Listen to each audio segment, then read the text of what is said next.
Om Swastiastu.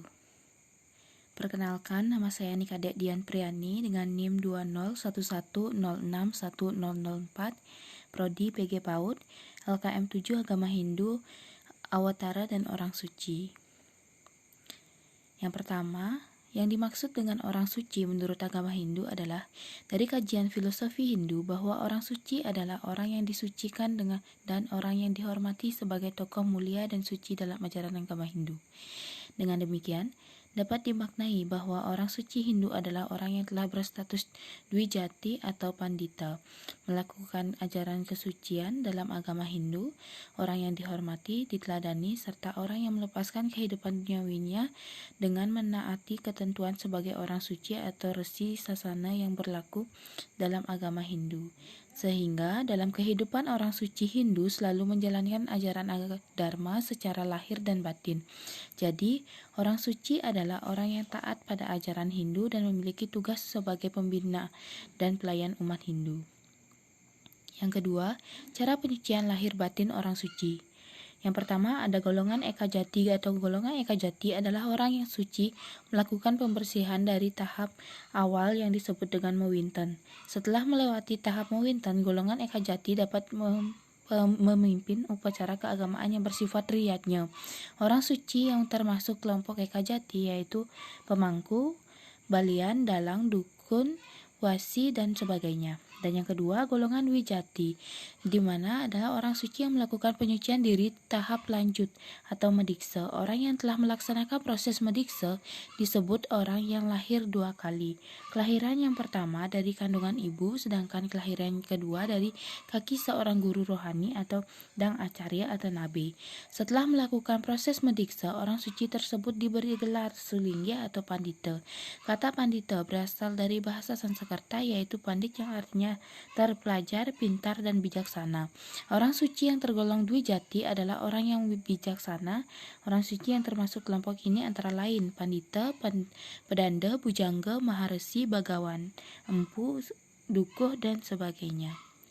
Yang ketiga, orang-orang suci agama Hindu, Pandita atau Pinandita sangat besar perannya dalam kehidupan beragama. Mengapa demikian?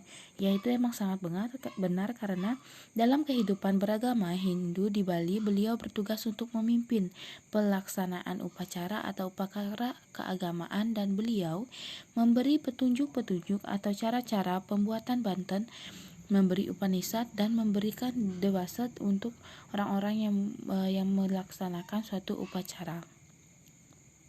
Yang keempat, jelaskan pengertian orang suci, Pandita, dan Pinandita. Pandita adalah golongan orang suci yang telah Dwijati, yaitu orang suci yang melakukan penyucian diri tahap lanjut atau mediksa. Orang yang telah melaksanakan proses mediksa disebut orang yang lahir dua kali. Kelahiran yang pertama dari kandungan ibu, sedangkan kelahiran kedua dari kaki seorang guru rohani atau nabi. Setelah melakukan proses mediksa, orang suci tersebut diberi gelar sulingya atau pandita. Kata pandita berasal dari bahasa Sanskerta yaitu pandit yang artinya terpelajar, pintar, dan bijaksana. Orang suci yang tergolong Dwijati adalah orang yang bijaksana. Orang suci yang termasuk kelompok ini antara lain Pandita, Pendanda, Bujangga, Maharesi, Bagawan, Empu, Duku, dan sebagainya. Pinandita adalah pemangku Eka Jati. Eka Jati berasal dari bahasa Sanskerta Eka berarti sati dan Jati berasal dari kata yang berarti lahir. Jadi Eka Jati berarti lahir sekali, yakni lahir hanya dari ibu kandung sendiri. Orang suci yang tergolong dalam Eka Jati adalah pemangku atau disebut juga Pinandita, di mana sejak tahun 1968 PHDI telah menetapkan bahwa Pinandita bertugas sebagai pembantu yang mewakili pendeta. Yang kelima, jelaskan sasana dan wewenang orang suci, Pandita dan Pinandita. Kewenangan seorang sulinggi atau Pandita tidak secara otomatis diperoleh setelah menyelesaikan upacara pediksaan, di mana melainkan masih diperlukan pengesahan yang bersifat legalitas atau pengesahan tersebut terkadang harus dilalui dalam beberapa tahapan lagi. Untuk berwenang menggunakan weda dalam menyelesaikan upacara-upacara tingkat sederhana, seorang sulinggi atau Pinandita yang telah mendiksa harus melaksanakan upacara ngelinggihang weda yang disaksikan oleh nabinya serta fikus saksi lainnya. Pada upacara ini, seorang sulinggi dites kembali apakah yang bersangkutan sudah menguasai Weda dengan baik atau belum, sehingga nantinya dia akan berwenang untuk menjalankan keajaran kebenaran Weda. Yang kedua, wewenang pinandita. Secara umum, semua jenis pinandita atau pemangku dengan sebagai sebutannya memiliki batas wewenang yang jauh lebih kecil dibandingkan dengan pandita atau sulinggi dalam hal mengantarkan yatnya, di mana Mahasabha II Parisada Hindu Dharma tahun 1968 menetapkan fungsi atau tugas kewajiban pinandita sebagai berikut. Yang pertama, melakukan pewintenan atau menyucikan orang lain yang akan menjadi pinandita atau pemangku. Yang kedua, untuk mendapat tirta pengentas atau bagi fitrayatnya harus dengan jalan memohon kepada Ida Sang Yang Widiwasa. Dan yang ketiga, menyelesaikan dewayatnya dan manusiayatnya pada tingkat madudus alit. Yang keenam, riwayat singkat orang suci agama Hindu. Orang suci secara umum dikenal dalam agama Hindu yakni dengan nama Resi.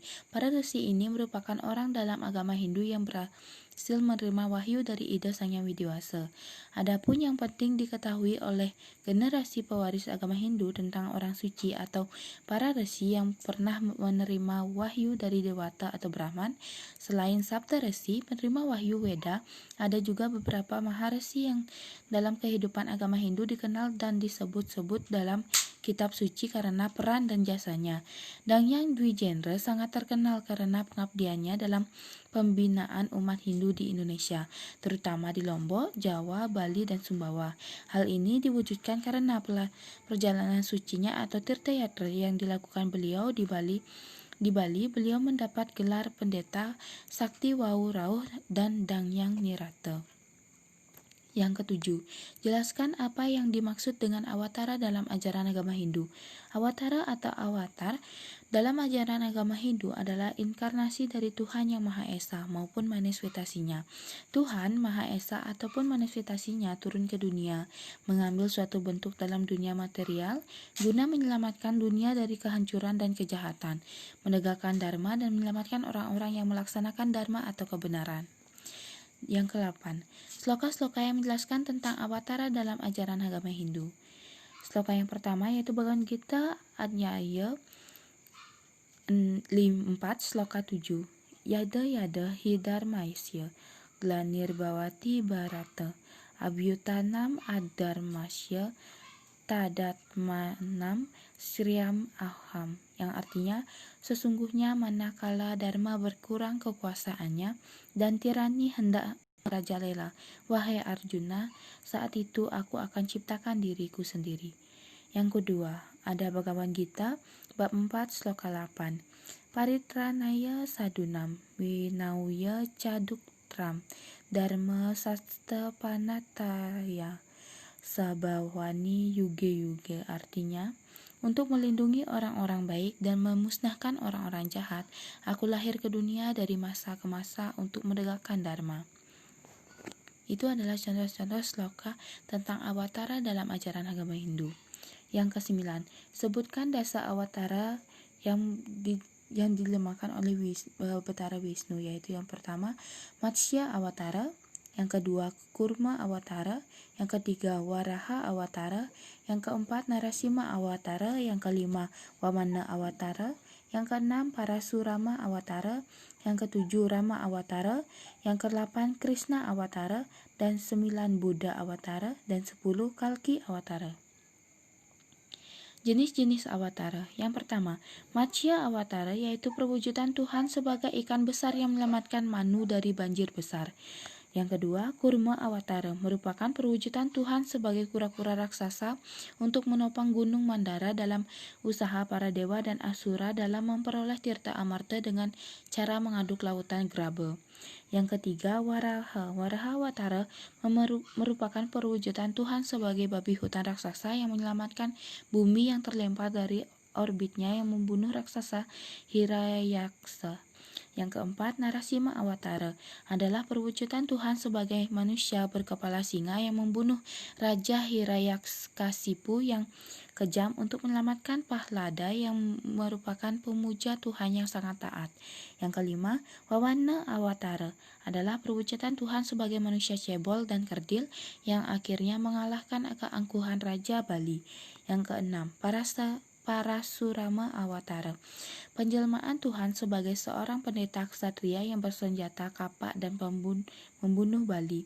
Yang ketujuh, Rama adalah penjelmaan Tuhan sebagai putra mahkota Ayodhya dan kisahnya ditulis dalam kitab Ramayana oleh Maharesi Walmiki. Dan 8, Krishna Awatara adalah perwujudan Tuhan yang ditulis dalam kitab Mahabharata yang ditulis oleh pekodifikasi Weda sendiri Maharesi Vyasa.